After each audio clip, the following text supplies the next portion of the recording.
අපි දැන් සවන් දෙන්න යන්නේ සත්‍ය කතාවකට. ඔබත් මමත් පයගහන මේ පොළොවේ ලියවුණු වෙනස් ආදර කතාවකට. අපි සාහිත්‍ය වර්ණනා මොහොතකට පැත්තකින් තියලා මේ කටුසර කතාවේ යථාවාදී හඬට සවන් දෙමු. සිරිල් කියන්නේ ගොවියෙක්. ඔහුගේ බිරිඳ රන්මැණිකා. ඇය වකුගඩු රෝගයෙන් මිය යනවා. එතනින් පස්සේ සිරිල් රන්මැණිකාගේ මතකයත් එක්ක දුක්බර හුදකලා ජීවිතයක් ගත කරනවා. ඉතින් මේ සිරිල්ගේ තනිකම නැති කරන්නේ හැමදාමත් එයාගේ ගේ ළඟට එන ඇතින්නියක්. සිරිල් මේ ඇතින්නව දකින්නේ තමන්ගේ බිරිඳගේ පුනරාගමනයක් විදිහට. මේ අතර සිරිල්ගේ දුව වැඩිදුර අධ්‍යාපනයට කොළඹට යනවා. මේ අතර අර සිරිල් රන්මැණිකාගේ නැවත පැමිණීමක් විදිහට දැකපු ඇතින්න D8 කියන ඇලට වැටිලා මැරෙනවා. ඒකට හේතුව වුණේ ඒ පැත්තේ තිබුණු විදුලි වැට හරියට නඩත්තු නොකිරීම. ඉතින් මේ ඇතින්නගේ ජීවිතයට සාධාරණයක් ඉටුවන්නේ නෑ. කවුරුත් මේ ගැන හොයලා බලන්නේ නෑ. සිරිල්ට මේක දරාගන්න බැරි වෙනවා. ඊට පස්සේ සිරිල් මේ සිද්ධියට වගකිවිය යුතු නිලධාරියෙක්ව ඝාතනය කරලා බන්ධනාගාරගත වෙනවා. ටික දවසකින් සිරිලුත් යන්නම යනවා. මේ ගීතය ඒ තිදෙනාටම පිදෙන මතකවස්ත්‍රයක්.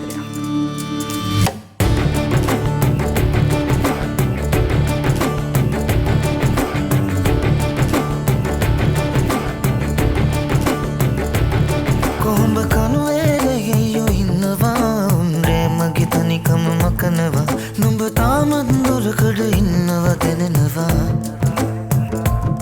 රැහිනෙන් ඇවිදින් ඉන්නවා උඹ කකුලෙන් අදිනව දැනෙනවා මං දන්නේ නැතිවම කඳුලක් වැටෙනවා ඒත් අසලින් ඇවිදින් ඉන්නවා මට ඒ බව ඉඳ හිට දැනෙනවා නුඹ තාමත් කෙපිලේ ඉන්නවා හැගෙනවා රැට හීනෙන් ඇවිදින් ඉන්නවා නුඹ කොනිත්තුවා මට දැනුනා රැහැයෝ නාඩන් හාමිනෙ තාමත් ඉන්නවා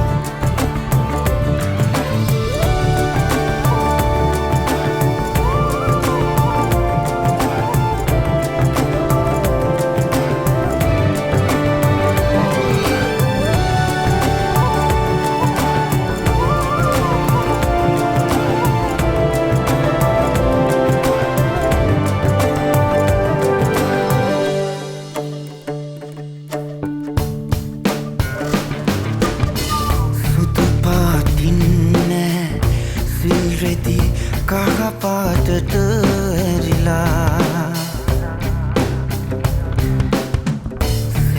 සේපාලිකාමල් සංකාවෙන් තනිවම පිපිලා පිපුණු පැණිකුමුඩු මොල්ලෙතැනම පඩවී වැටිලා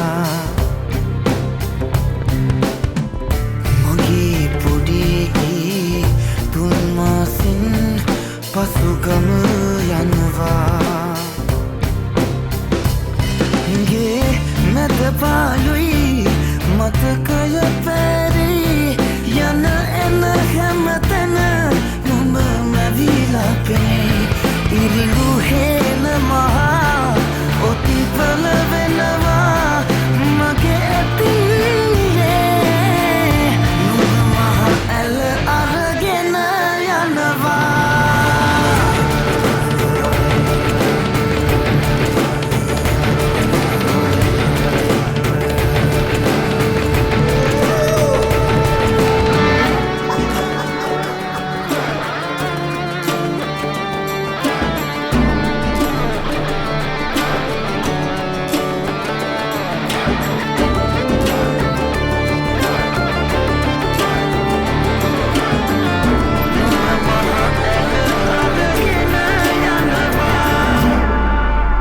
හතර පෝයට නුඹ සිල් ගන්නවා උර පන්දිය විස්තර ආනවා නුඹ තාමත් දුරකඩ ඉන්නව දැනෙනවා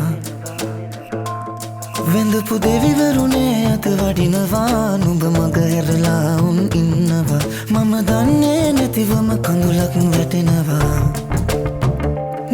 හවස් යාමට නුඹ කවිය හිනවා මන් දැස් පසාගෙන ආනවා නුඹ තාමත් ගෙපිලේ ඉන්නවා හැගෙන ගෙනවා